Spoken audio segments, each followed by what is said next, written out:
Coming எபிசோடுக்குரிய ஒரு சூப்பரான promo release பண்ணியிருக்காங்க. வீடியோக்குள்ளே போகிறதுக்கு முன்னாடி நம்ம சேனலை லைக் அண்ட் சப்ஸ்கிரைப் பண்ணிவிட்டு சப்போர்ட் பண்ணுங்கள்.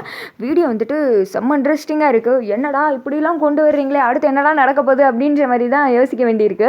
ஃபஸ்ட்டு சீனில் வந்துட்டு கீதா கிட்டே எப்படியோ பேசி வீட்டுக்கு வந்துட்டு தீபா மாதிரி ஆக்ட் பண்ணுறதுக்கு ஒத்துக்க வச்சிடுறாங்க. தீபா வந்துட்டு இப்போது கார்த்தியோட வீட்டில் தான் இருக்கிற மாதிரி காமிச்சிட்ருக்காங்க. அடுத்த சைடு என்னன்னா அதான் தீபா வந்துட்டு வீட்டுக்கு வந்துட்டா இல்லையா, அபிராமிக்கும் கொஞ்சம் சரியாயிடுது. அபிராமி அவங்க காரில் இருந்து வீட்டுக்கு வர மாதிரி காமிச்சிட்டு இருக்காங்க. இங்கிட்டு வந்துட்டு தீபாவோட அம்மா அப்பா கோவிலில் போய் சாமியெல்லாம் கும்பிட்டுட்டு வீட்டுக்கு வந்தால் தீபா வந்துட்டு உட்காந்துட்டு இருக்காங்க. அதை பார்த்ததும் 2 பேரும் வந்துட்டு ரொம்ப சந்தோஷப்படுறாங்க. விறுவிறுன்னு தீபா அப்படின்னு சொல்லிட்டு அவங்க அம்மா அப்பா 2 பேரும் பக்கத்தில் வராங்க.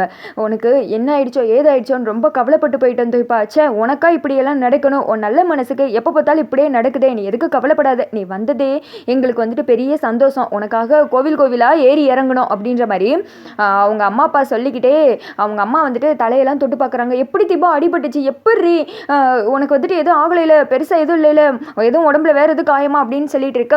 ஐயோ என்ன இது சுத்த நான் சென்ஸாக இருக்குது, என்ன இப்படிலாம் வந்து பேசிகிட்டு இருக்கீங்க, தயவுசெய்து தள்ளி நின்று பேசுங்க, எனக்கே வந்துட்டு தலைவலியில் இருக்கு, இதில் நீங்கள் வேற ச்சே அப்படின்னு சொல்லிட்டு ரொம்ப வந்துட்டு உதாசீனமாக கீதா வந்துட்டு பேசுகிறாங்க. ஏன்னா இவங்க தான் தீபா கேரக்டர் கிடையாது, கீதா மாதிரி ஒரு ரகடுகளெல்லாம் இருக்காங்க.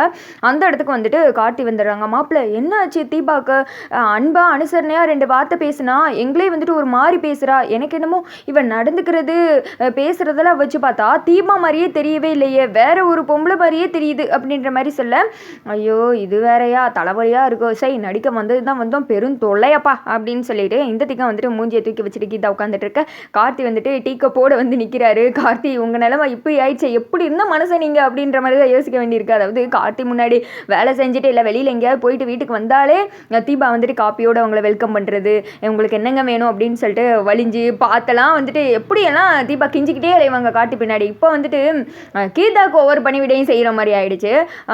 அது ஒன்றும் இல்லை, அவங்களுக்கு இப்போ தானே வந்துட்டு அடிபட்டு வந்திருக்கு, கொஞ்சம் வந்துட்டு நம்ம ப்ரெஷர் கொடுக்கக்கூடாது, அவங்க இப்படிலாம் வந்துட்டு கொஞ்சம் எரிச்சப்படுவாங்க அப்படி இப்படின்னு கார்த்தி எப்படியோ வந்துட்டு பேசி சமாளிச்சிடுறாங்க. அப்புறமேட்டு அந்த டீ கப்பை கொடுக்க சேரில் கூட வந்துட்டு கீதா உட்கார்றது கிடையாது, அந்த சோஃபாவில் அந்த மூலையில் அப்படியே கெத்தா தும்புறா.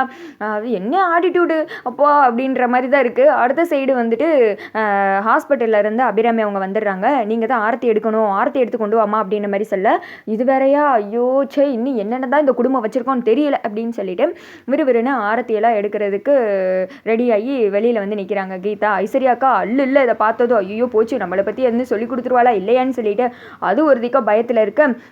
இந்த ரெட் கலர் சாரியில் நீ ரொம்ப அழகாக இருக்கம்மா தீபா, நீ திரும்பி வந்ததில் எனக்கு பெரிய சந்தோஷம், உன்னை பார்த்ததுக்கு அப்புறம் தான் மனசை நிம்மதியாக இருக்குது அப்படின்ற மாதிரி அபிராமி சொல்ல, அப்படியா ரொம்ப தேங்க்ஸ் ஆண்டி அப்படின்ற மாதிரி சொல்ல, ஆண்டியா அப்படின்னு சொல்லிட்டு எல்லாருமே வந்து ரொம்ப ஷாக் ஆகுறாங்க.